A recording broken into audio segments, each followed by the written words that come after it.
Radio मानवरचना 107.8 पर मैं हूं मनीषा और आज एक नए तरह से आपके सामने आपके रूबरू हो रही हूं। जी हाँ, कार्यक्रम वही आपका अपना है सृजन, जिसे आप बखूबी जानते हैं। लेकिन मनीषा से आज एक इत्तेफाक है कि सृजन में आपकी मुलाकात हो रही है।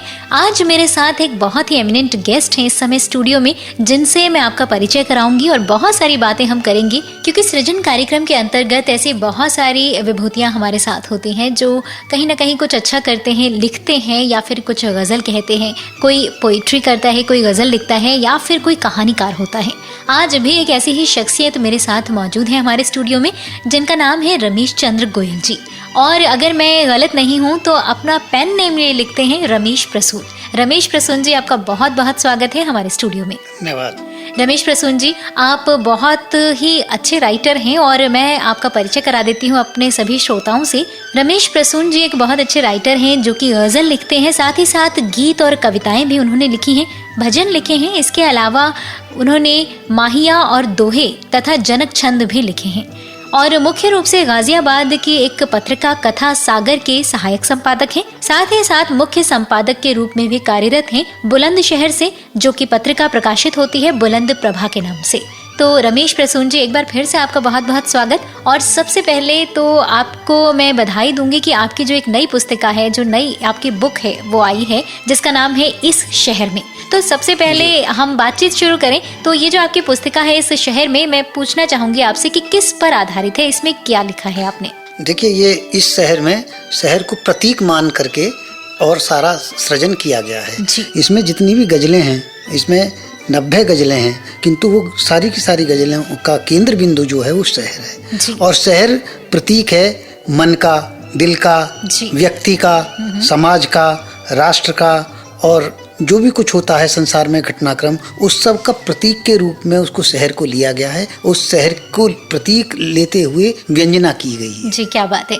अभी इस पुस्तक के बारे में हम और भी परिचर्चा करेंगे और भी बहुत कुछ जानने का प्रयास करेंगे, लेकिन एक म्यूजिकल ब्रेक ले लेते हैं। एक खूबसूरत सा गाना जो रमेश प्रसून जी की भी पसंद का है, चलिए वो सुनते हैं और उसके बाद वापस लौटते हैं आपके अपने कार्यक्रम सृजन में। ओ जाने वाले हो सके तो लौट के आना, तो जाने वाले हो सके तो लौट के आना। ये घाट तू ये बाट कहीं भूल न जाना, जाने वाले हो सके तो लौट के आना।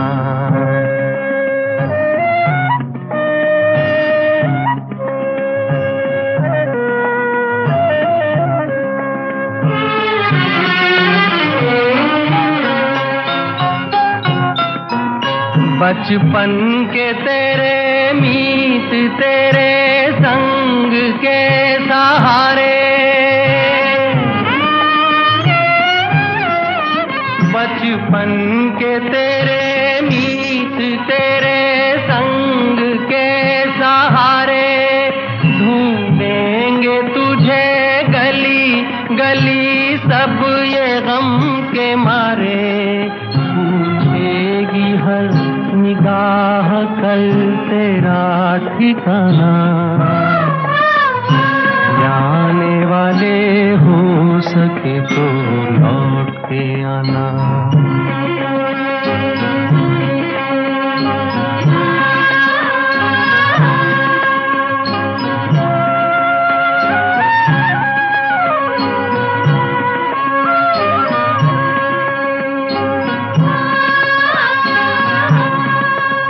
दे दे के ये आवाज कोई हर घड़ी बुलाए,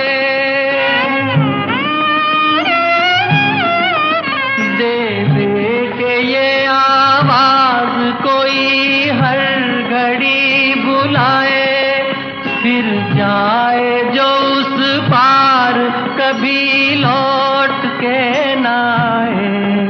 है भेद ये कैसा कोई कुछ तो बताना, जाने वाले हो सके तो लौट के आना। ये घाट तू ये बाट कहीं भूल न जाना।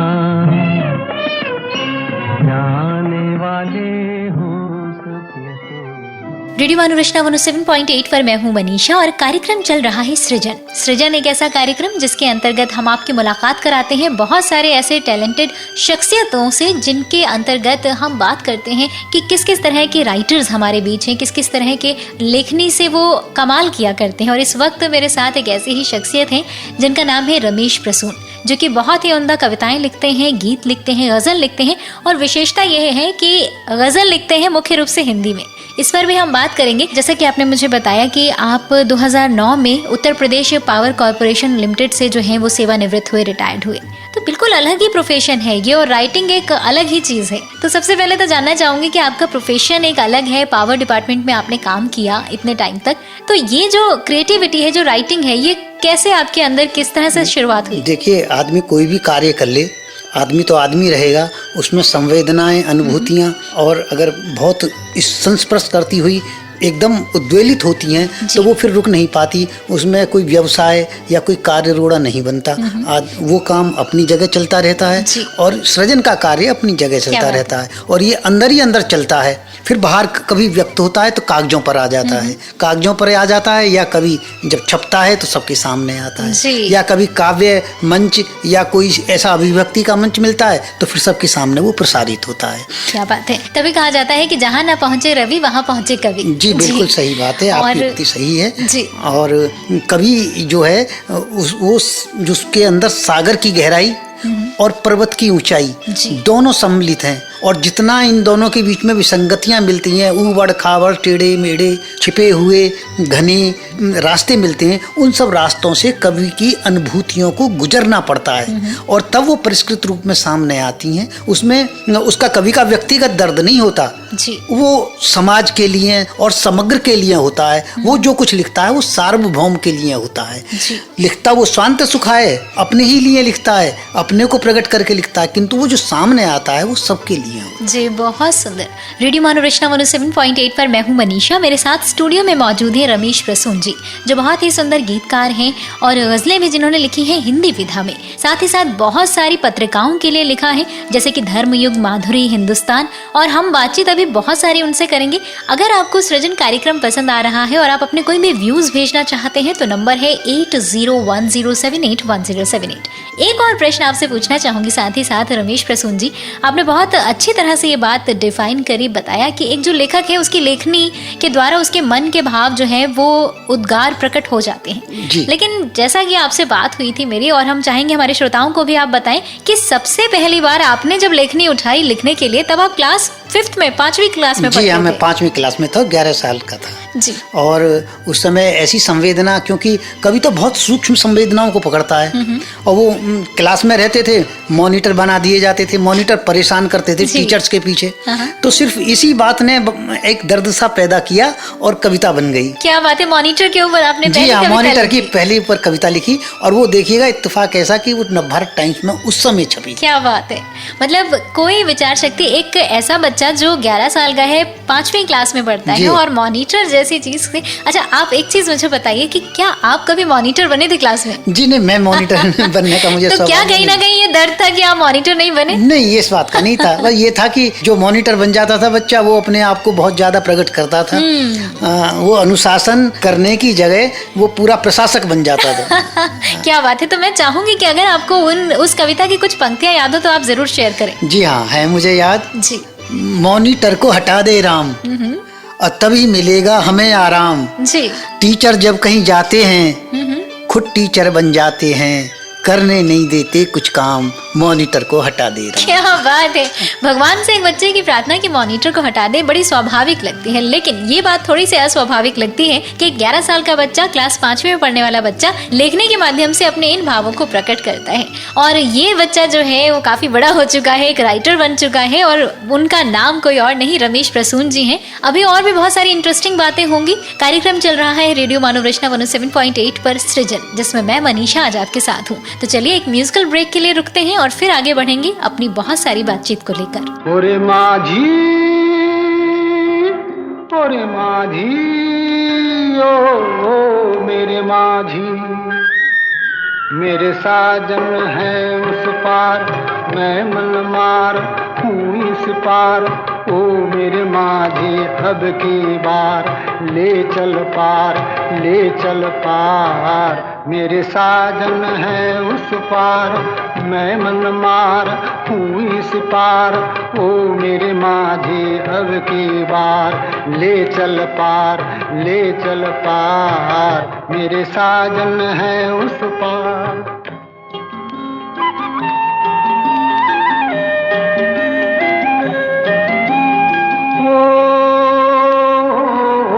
मन की किताब से तुम मेरा नाम ही मिटा देना। गुम तो न था कोई भी, अब गुल मेरे भुला देना। मन की किताब से तुम मेरा नाम ही मिटा देना। गुम तो न था कोई भी, अब गुल मेरे भुला देना। मुझे आज की विदा का,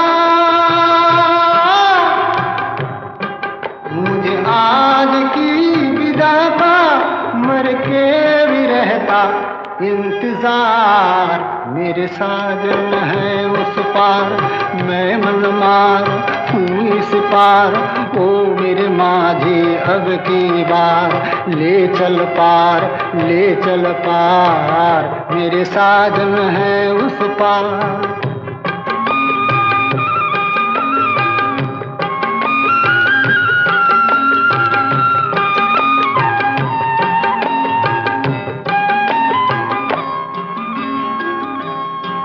मत खेल जल जाएगी, कहती है आग मेरे मन की। मत खेल, मत खेल, मत खेल जल जाएगी, कहती है आग मेरे मन की। मैं बंदिनी पिया की, मैं संगिनी हूँ साजन की। मेरा खींचती है आंचल, मेरा खींचती है आंचल। मन मीत तेरी हर पुकार, मेरे साजन है उस पार। ओरे माझी, ओरे माझी, ओ मेरे माझी। रेडियो मानव रचना 107.8 पर मैं हूं मनीषा। कार्यक्रम चल रहा है सृजन, और कैसा लग रहा है आपको आज का ये कार्यक्रम? अगर आप मैसेज करना चाहते हैं तो नंबर है 8010781078। इस समय मेरे साथ स्टूडियो में मौजूद हैं रमेश प्रसून जी, जो बहुत ही अच्छी गज़लें लिखते हैं, हिंदी विधा में लिखते हैं, और साथ ही साथ उन्होंने बहुत सारी गीत कविताएं लिखे। काफ़ी सारी पत्रिकाओं के लिए आपने लिखा है रमेश प्रसून जी, जैसे कि हिंदुस्तान है, कादम्बनी का नाम बहुत सारे लोग जानते हैं, मधुमती है, या फिर अक्षरा की अगर मैं बात करूं, धर्म युग की मैं बात करूं, और आपने माधुरी के लिए जो है गीत विशेष रूप से लिखा, उसके बारे में थोड़ा सा जानना चाहूंगी। बात यह है कि सन 65 और 66-67 में माधुरी छपती थी और अरविंद कुमार उसके संपादक हुआ करते थे। वो फिल्मी पत्रिका थी, पर वो पत्रिका बड़े शिष्ट तरीके से सामने आती थी। आजकल ऐसी पत्रिकाओं का अभाव है, ऐसी पत्रिकाएं देखने को मिलती नहीं इस स्तर की। और उसमें गीत मांगा करते थे कि कोई गीत दीजिएगा, तो मैंने गीत भेजता रहा। मैं 7 बार मेरा गीत वापिस हुआ और 8वीं बार उन्होंने मेरा गीत छापा, तो मैं बड़ा प्रफुल्लित हुआ। बस। अच्छा, ये 7 बार जब आपने अपना गीत छपने के लिए भेजा और जब नहीं छपा, तब क्या मन में पीड़ा नहीं हुई? तब ऐसा नहीं लगा कि क्यों मैं लिख रहा हूँ, किस लिए लिख रहा हूँ? नहीं, कुछ नहीं हुआ, क्योंकि वो तो लिखना तो एक अलग प्रक्रिया थी, वो तो एक स्वाभाविक प्रक्रिया थी। वो ना तो वो रोकने से रुक सकती है जी, वो रोकने से रुक नहीं सकती। तो हम कुंठा पालें, इससे अच्छा तो ये है कि कुंठा को ना पाल करके हम आगे प्रयास करते रहें। हमें बार बार लगता था कि इसमें कोई कमी है, हमारी भावना में, हमारे विचारों में, हमारी भाव में, या हमारी अभिव्यक्ति में। तो हम उसको फिर उस पर और मेहनत करते थे, फिर और मेहनत करते थे, तो फिर बाद में एक गीत स्वीकृत हुआ। तो वो मेरे जीवन का सबसे प्रसन्नता का दिन है, तो मुझे बहुत बड़ी संतुष्टि मिली जी। माधुरी पत्रिका में गीत पहली बार प्रकाशित हुआ, वो भी 7 बार रिजेक्ट होने के बाद 8वीं बार। तो हम सुनना जरूर चाहेंगे, अगर आपको उस गीत की या फिर किसी भी गीत की कुछ पंक्तियां याद हो। हाँ, उस गीत की कुछ पंक्तियां मुझे याद हैं, बिल्कुल मैं सुनाना चाहूंगा। मधुमासी सपनों में मन रहा झूल, लगा गई मेहंदी गुलमोहर के फूल, लगा गई मेहंदी गुलमोहर के फूल, अलकों में आ बसी चंदन की बास, महक उठे होठों पर प्रीत के पलास। भटके से नैन भ्रमर राह गई भूल, लगा गई मेहंदी गुलमोहर के फूल। क्या बात है। मेरे साथ रमेश प्रसून जी हैं। रेडियो मनोरंजना 107.8 पर कार्यक्रम चल रहा है सृजन, और हम बातचीत करेंगे रमेश प्रसून जी से और भी बहुत सारी कि किस तरह की वो लिखते हैं कविताएं, किस तरह की गजलें वो लिखते हैं। लेकिन उससे पहले एक खूबसूरत सा गाना सुनेंगे, वापस लौटते हैं अपने कार्यक्रम सृजन में। मैं हूँ मनीषा आपके साथ। मैं तो कब से खड़ी इस पार, ये अखियाँ थक गई पंख निहार, आजा रे परदेसी। मैं तो कब से खड़ी इस पार, ये अखियाँ थक गई पंख निहार, आजा रे परदेसी।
रेडियो मानवरचना 107.8 पर मैं हूं मनीषा। मेरे साथ इस समय कार्यक्रम सृजन में मौजूद हैं एक बहुत ही खूबसूरत शख्सियत जिनका नाम है रमेश प्रसून जी, जो कि बहुत ही अच्छी कविताएं लिखते हैं, गीत लिखते हैं, भजन भी लिखते हैं, साथ ही साथ जनक छंद और माहिया तथा दोहे भी लिखते हैं।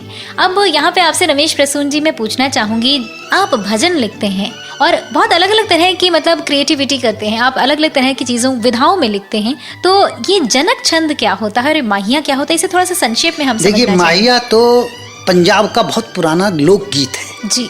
और आपने गाना भी सुना होगा, गोरी रूठ के मत जाना, हमसे क्या सिकवा, दीवाना है दीवाना, ये माहिया था। अच्छा। किंतु गीत में आता है, ये तीन पदों में होता है और 3 पदों में भी इसकी एक विशेष विधा होती है गाने की और रचना करने की जी।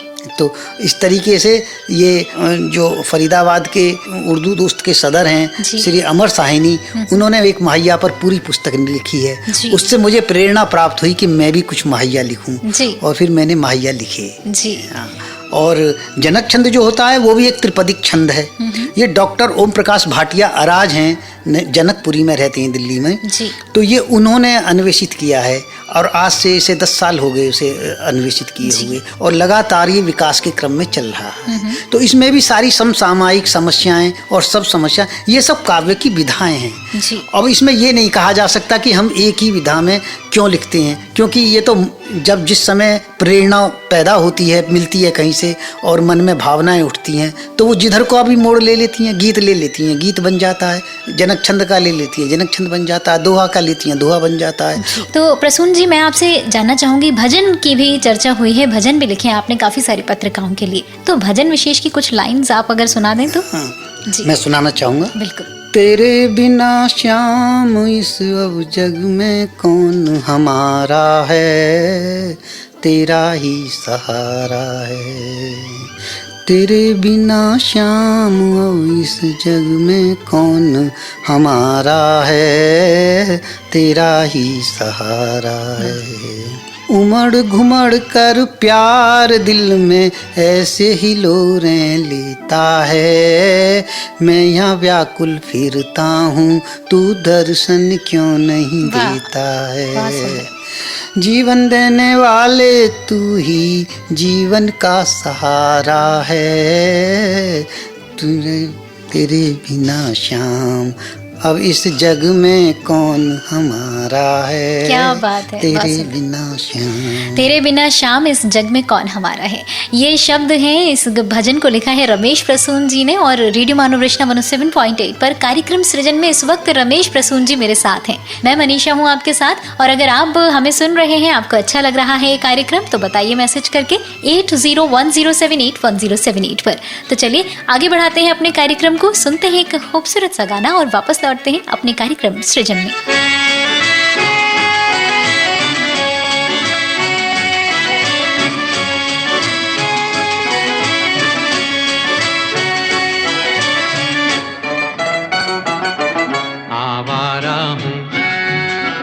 आवारा हूँ या गर्दिश में हूँ, आसमान का तारा हूँ। आवारा हूँ, आवारा हूँ या गर्दिश में हूँ, आसमान का तारा हूँ। आवारा हूँ।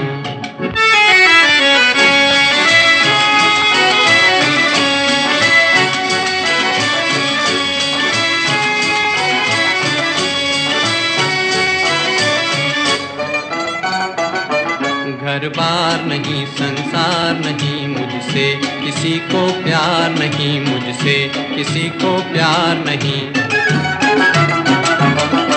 उस पार किसी से मिलने का इकरार नहीं, मुझसे किसी को प्यार नहीं, मुझसे किसी को प्यार नहीं। सुनसान नगर अनजान डगर का प्यारा हूँ।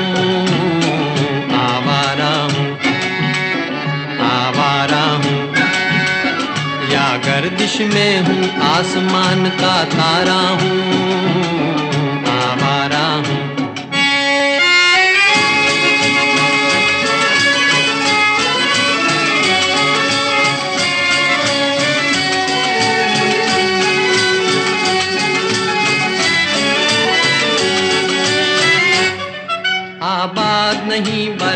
बात सही, गाता हूँ खुशी के गीत मगर, गाता हूँ खुशी के गीत मगर। जख्मों से भरा सीना है मेरा, हंसती है मगर ये मस्त नजर। दुनिया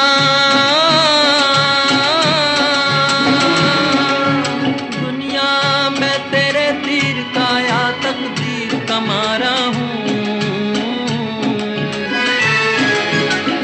आवारा हूँ, आवारा हूँ, या गर्दिश में हूँ आसमान का तारा हूँ, आवारा हूँ, आवारा हूँ, आवारा हूँ।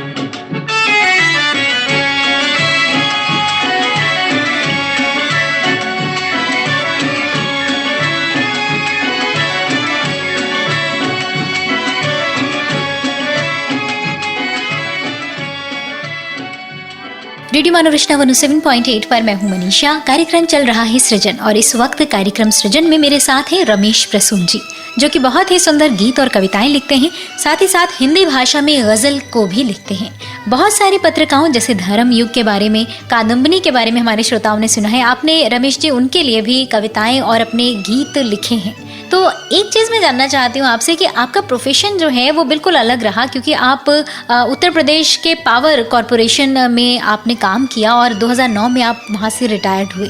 लेकिन एक बिल्कुल डिफरेंट तरह का वो काम और कहाँ आपकी राइटिंग एक क्रिएटिविटी। कभी कोई फेज ऐसा लाइफ में आया कि आपको लगा हो कि बहुत मुश्किल है इस चीज़ को बैलेंस करना? जी हाँ, ये कदम कदम पर लगता था कि ये बहुत कठिन है, किंतु वास्तव में कठिन नहीं होता था, क्योंकि जो ऑफिशियल वर्क होता है वो बिल्कुल कॉमर्शियल वर्क होता है और उसमें बड़ी छद्म राजनीति और बड़ी कुटिलता और बड़ा संघर्ष, बहुत प्रतिस्पर्धा और सब चीज़ें झेलनी पड़ती हैं उसमें। और अपने उच्चाधिकारियों का भी गुस्सा झेलना पड़ता है और अपने अधीनस्थ को भी संभालना पड़ता है, किंतु वो एक काम अलग होता था। और जब अनुभूतियाँ और भावनाएं जोर मारती थीं और लिखती थीं तो वो ऐसा लगता था जब हम अपना ऑफिशियल वर्क करते थे कि हमारी भावनाएं कुचली जा रही है, किंतु जब वो सामने उभर करके सामने आती थी तो उस घर्षण से और उत्तेजना से और जोर से और ऊर्जा के साथ में सामने आती थी। तो हमने अपनी भावनाओं को, संवेदनाओं को, अपनी अनुभूतियों को मरने नहीं दिया। जो हमें ईश्वर ने प्रदान की लिखने की शक्ति, उसे हमने छीन नहीं हुई। क्या बात है, बल्कि उससे और प्रेरित होकर के और दुगने उत्साह और साहस के साथ कहीं ना कहीं जो नेगेटिव एस्पेक्ट्स होते हैं उन चीजों को आपने पॉजिटिविटी में कन्वर्ट कर दिया अपनी लेखनी के माध्यम से। जी हाँ, यही कोशिश करा और जीवन को ये ऐसा ही करना चाहिए कि जहाँ कहीं कोई नेगेटिव चीज दिखलाई दे उसे कभी पॉजिटिव कहे, और अगर वो नेगेटिव बात कह भी रहा है तो उसमें ये प्रतिबिंबित हो, जो ध्वनित हो, व्यंजना हो, उसका अर्थ यही निकले, ध्वनित हो कि ये सब पॉजिटिव है। ऐसा होना नहीं चाहिए जी। तो इसी बात पर मैं चाहूंगी, अगर आपकी कोई लिखी हुई कोई कविता या फिर कोई ऐसी भजन या फिर कोई गजल का कोई संक्षिप्त सा हिस्सा आप हमें जरूर। मैं आपको सबसे पहले अपनी पहली गजल बतलाता हूँ। बिल्कुल बिल्कुल। देखिए, एक समय था कि जब दुष्यंत कुमार ने गजल की शुरुआत की सन 1975 में, आपातकाल के बाद में, उन्होंने सारी व्यवस्था, समाज, उन्होंने किसी को सीधा गाली नहीं दी, केवल प्रतीकों के माध्यम से और व्यंजना के माध्यम से गजल विधा को अपना करके और देवनागरी लिपि में, हिंदी में गजल कहकर उन्होंने अपनी भावनाएं व्यक्त की। तो वो सब हमें इतना प्रेरित करती हैं कि हम सोचते हैं कि वैसा तो लिखा ही नहीं जा सकता, किंतु वो प्रेरणा स्रोत जरूर है, प्रकाश स्तंभ जरूर है। तो अब देखिएगा, देश की आंतरिक सुरक्षा पर जो मैंने अभिव्यंजना दी, जो अभिव्यक्ति दी, उसे उस समय बहुत सराहना मिली। और मैं अपने मुंह से कुछ नहीं कहना चाहता, आप ही देखिएगा। देखिए, जब से चार दीवारी पर से झांक गए हैं लोग, घर की ईंटों की मजबूती आंक गए हैं लोग। क्या बात है। और जब से नाली की दरार ने पानी सोखा है, नींव खोखली है कितनी है, आंक गए हैं लोग। और घर की ईंटों की मजबूती आंक गए हैं लोग, जब से चार दीवारी पर से झांक गए हैं लोग। उत्तर देता रहा मौन दरवाजा खड़ा खड़ा, पर चौखट पर प्रश्न कई फिर टांक गए हैं लोग। घर की ईंटों की मजबूती आंक गए हैं लोग। और देख देख कर इन कमरों में बंद उजालों को, सूरज चंदा तक को बाहर हाँक गए हैं लोग, घर की ईंटों की मजबूती आंक गए हैं लोग, जब से चार दीवारी पर से झांक गए। क्या खूबसूरत बात है, वाह बहुत। और इसी प्रकार ये तो देश की आंतरिक सुरक्षा के प्रति रहा, और इसी प्रकार देखिएगा देश की जो व्यवस्था है, ये व्यवस्था और जिस व्यवस्था के अंतर्गत हमें रहना पड़ता है, और इसमें सामाजिक भी राजनीतिक भी सारी विद्रूपताओं के पितृ विद्रोह आपको स्पष्ट रूप से नजर आएगा। देखें प्रतीक हैं कि जो धूप है, धूप जो है वो शोषक है और छांव जो है वो शोषित के रूप में है, या ये समझें कि जो धूप है वे शासन करने वाले हैं और जो छांव है वो शासित है। तो जो शासित तत्व है तो उसको क्या क्या झेलना पड़ता है, ये प्रतीकों के माध्यम से कहा गया है, अमिदा में सीधे सीधे नहीं कहा गया। देखें जी, धूप के टुकड़े आकर जब से धूप के टुकड़े आकर ठंडी छांव में ठहरे हैं। धूप के टुकड़े जी, शासक धूप के टुकड़े आकर ठंडी छांव में ठहरे हैं, ये क्या जाने जख्म छांव के कितने गहरे हैं। क्या बात है, बहुत। ये क्या जाने जख्म छांव के कितने गहरे हैं, और इस बहार की यहाँ व्यवस्था ही कुछ ऐसी है, फूलों के दरवाजों पर कांटों के पहरे हैं।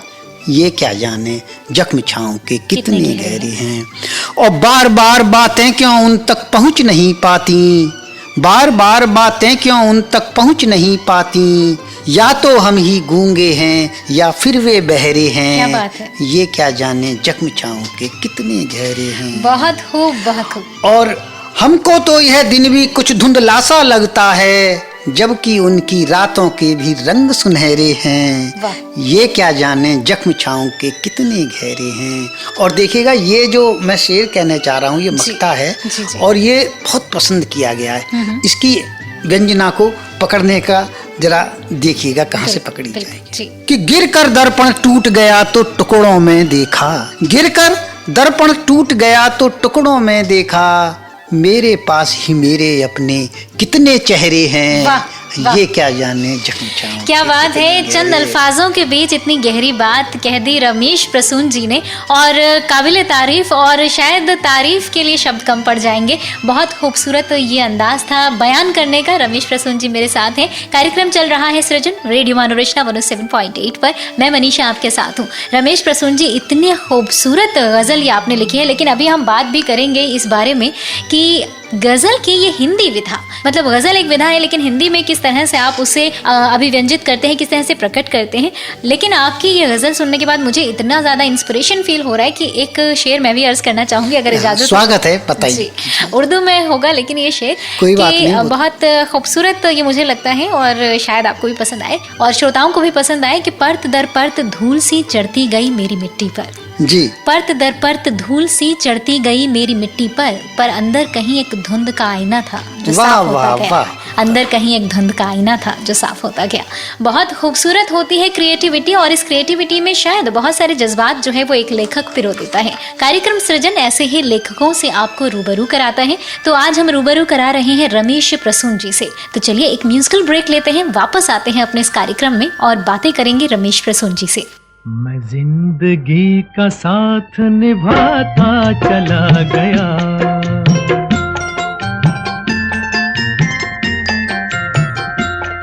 हर फिक्र को धुएं में उड़ाता चला गया, हर फिक्र को धुएं में उड़ा।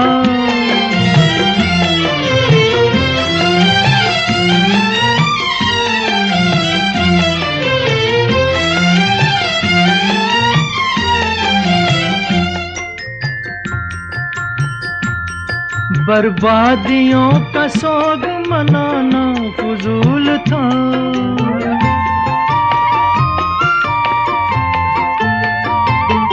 बर्बादियों का सोग मनाना फजूल था, मनाना फजूल था, मनाना फजूल था। बर्बादियों का जश्न मनाता चला गया, बर्बादियों का जश्न मनाता चला गया, हर फिक्र को धुएं में उड़ा।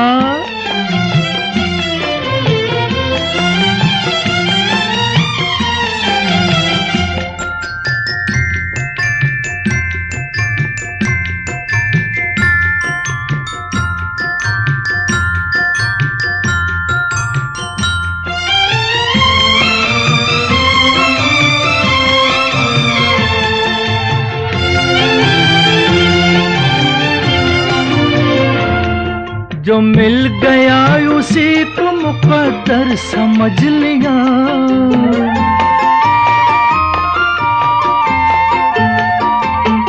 जो मिल गया उसी को मुकद्दर समझ लिया, मुकद्दर समझ लिया, मुकद्दर समझ लिया।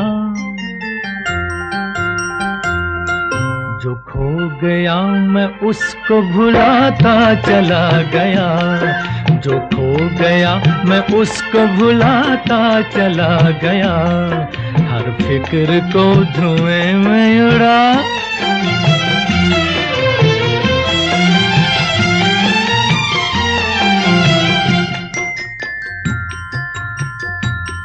गम और खुशी में फर्क न महसूस हो जहां,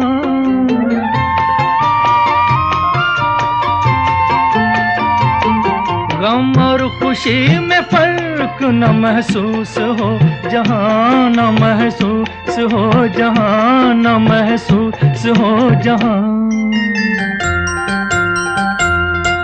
मैं दिल को उस मकाम पे लाता चला गया, मैं दिल को उस मकाम पे लाता चला गया, मैं जिंदगी का साथ निभाता चला गया, हर फिक्र को धुएं में उड़ाता चला गया।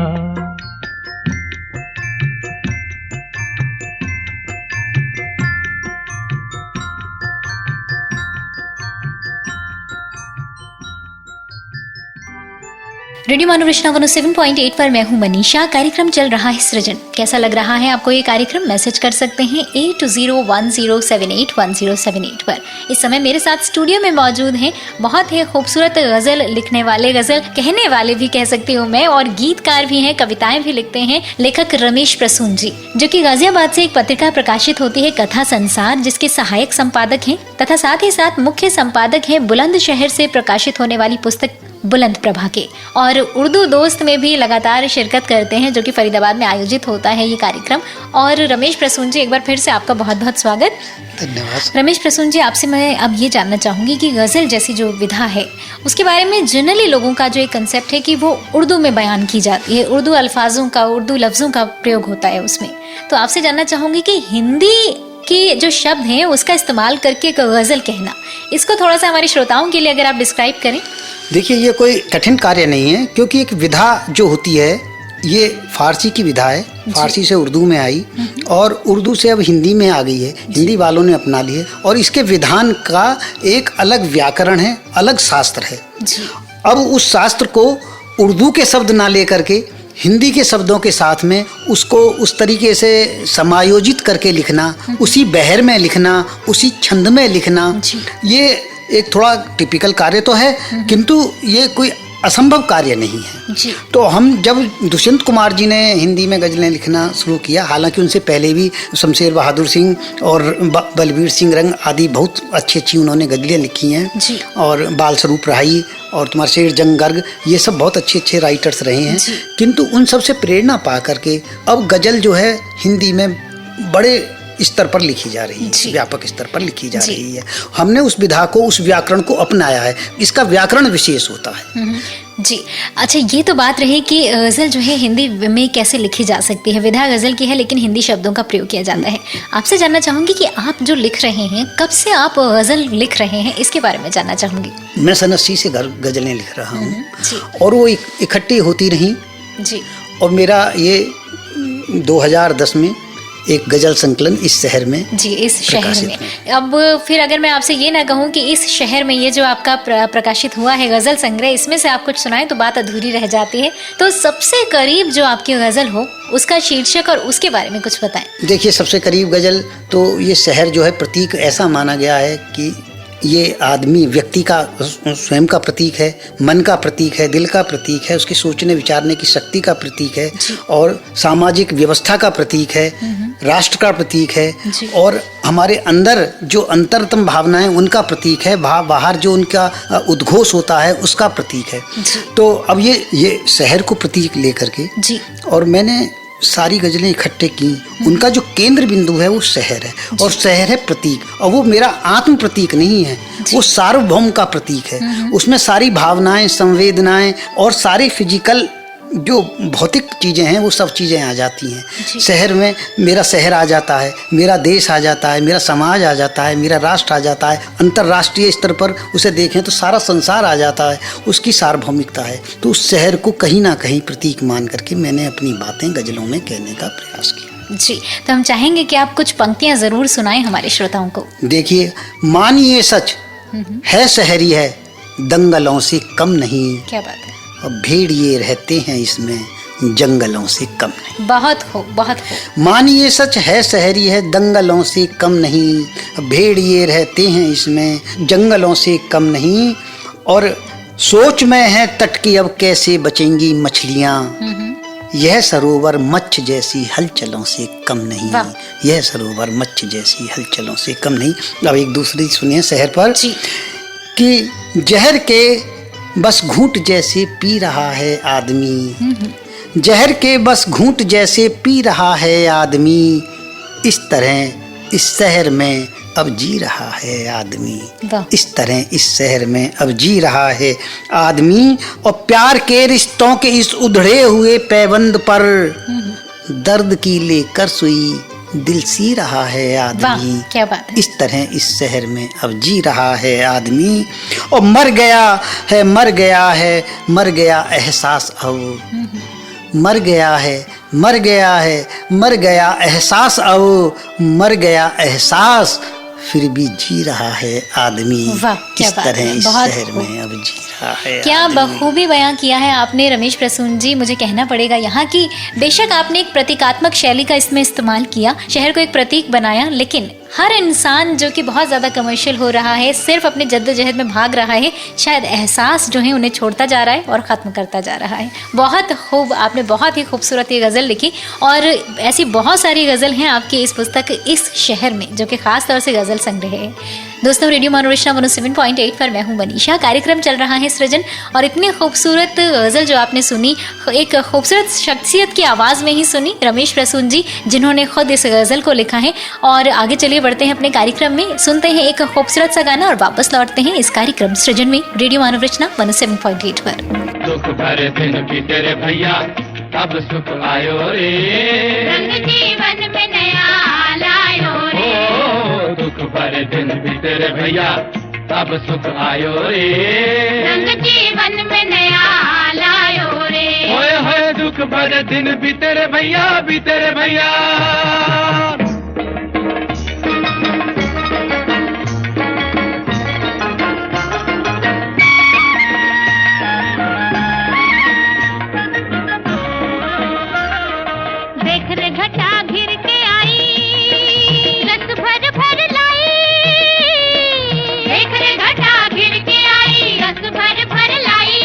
घिर के आई, छेड़ ले गोरी मन की बिना, झिम झिम रुत छाई हो। छेड़ ले गोरी मन की बिना, रिम झिम रुत छाई, घिर के आई हो। प्रेम की डागर लाए रे बादर, बेकल मोरा किया होए। प्रेम की डागर लाए रे बादर, बेकल मोरा जिया होए। दुख भरे दिन बीते रे भैया, अब सुख आयो रे, रंग जीवन में नया लायो रे। दुख भरे दिन बीते रे भैया, अब सुख आयो रे, रंग जीवन में नया लायो रे। होए होए दुख भरे दिन बीते रे भैया, बीते रे भैया।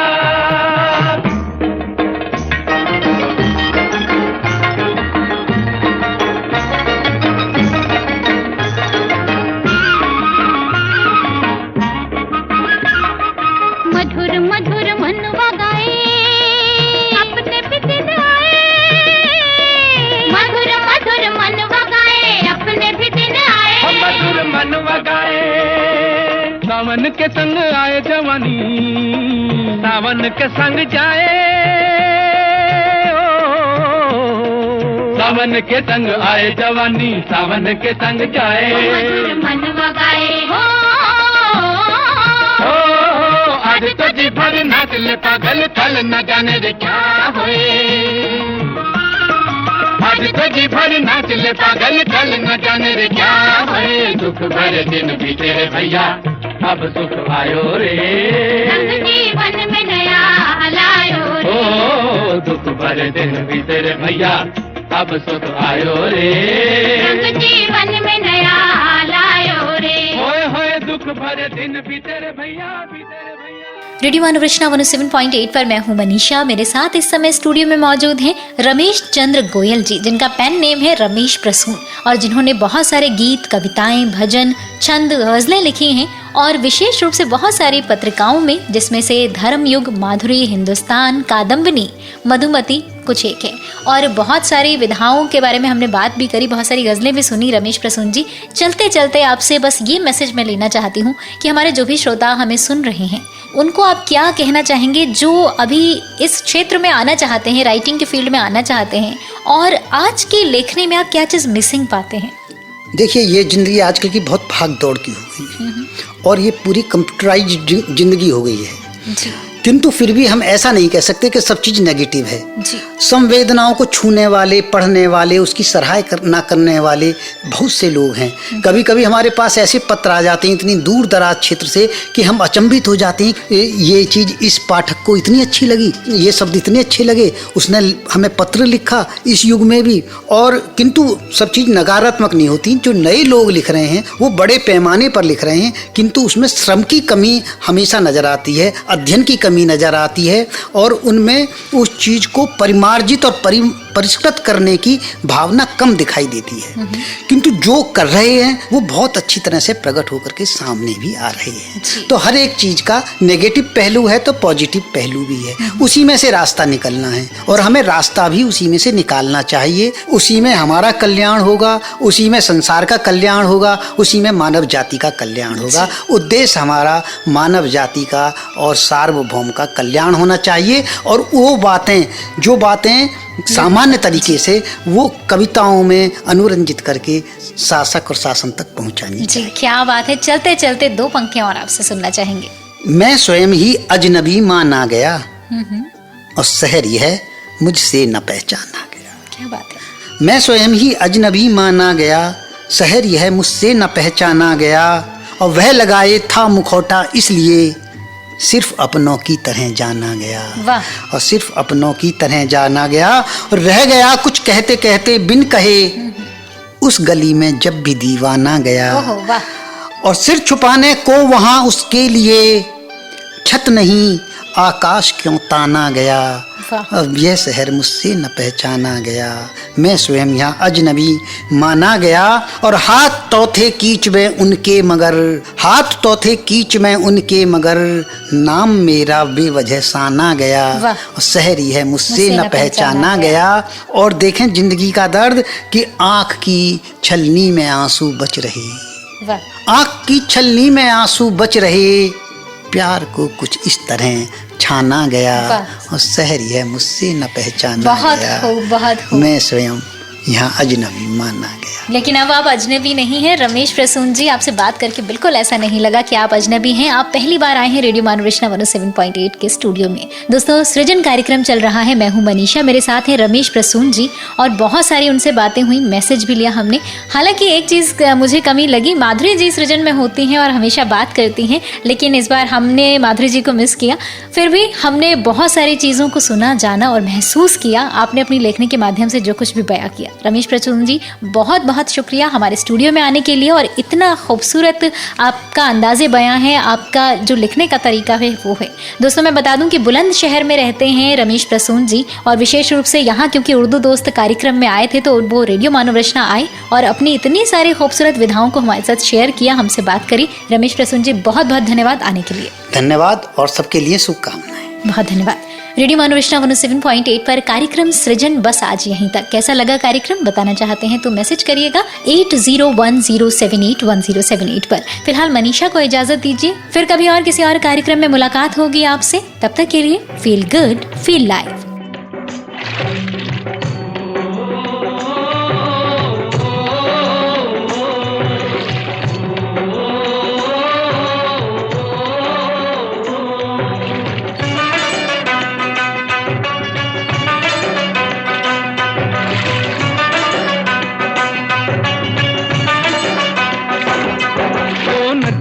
चले चले रे धारा,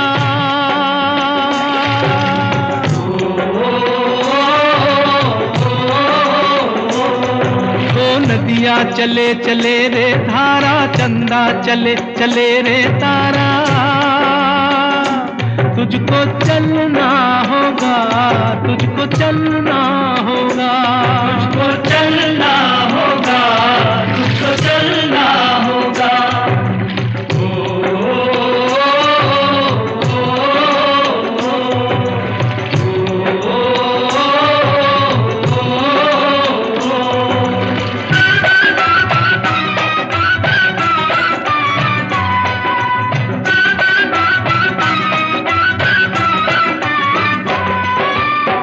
जीवन कहीं भी ठहरता नहीं है, जीवन कहीं भी ठहरता नहीं है। आंधी से तूफान से डरता नहीं है। तू न चलेगा तो चल देंगी राहें,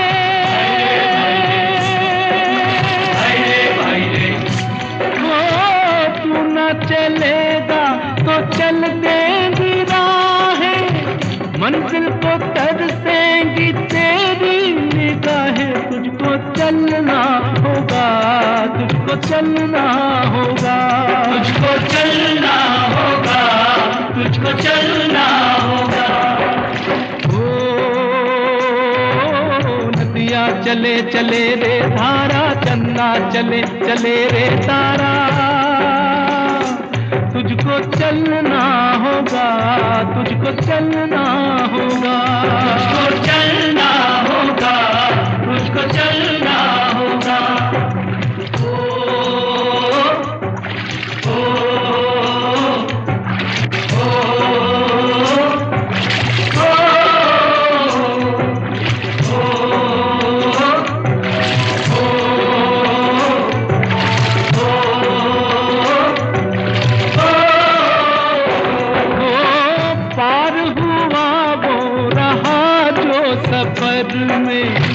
पार हुआ वो रहा जो सफर में, जो भी रुका फिर गया वो भंवर में। नाव तो क्या बह जाए किनारा,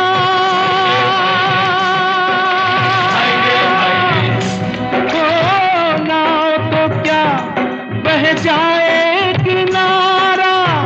बड़ी ही तेज समय की है धारा। तुझको चलना होगा, तुझको चलना होगा, तुझको चलना होगा, तुझको चलना होगा।